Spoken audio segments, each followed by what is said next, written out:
The Palestinian people is mourning the death of Mahmoud Darwish, its most celebrated poet, a man called the conscience of the people. Darwish died Saturday at the age of 67, following heart surgery in a Houston hospital.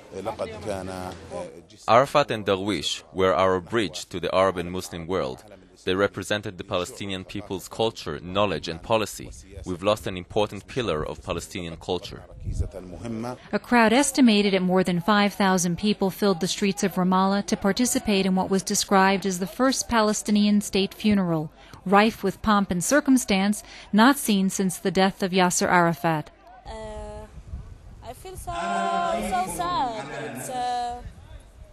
It's some emotions that I can't describe.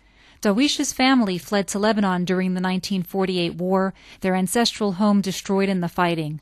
The family returned and lived in a nearby village a year later.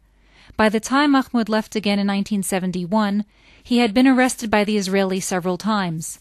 He maintained that the reasons for those arrests were his nationalistic writings.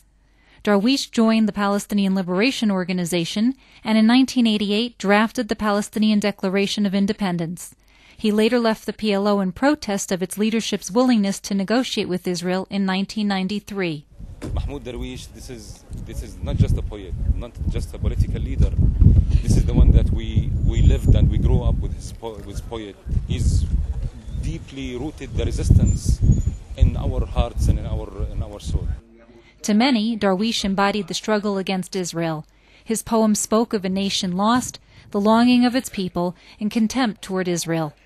In a poem typical of his work, Darwish wrote, "I do not hate people, nor do I encroach, but if I become hungry, the usurper's flesh will be my food."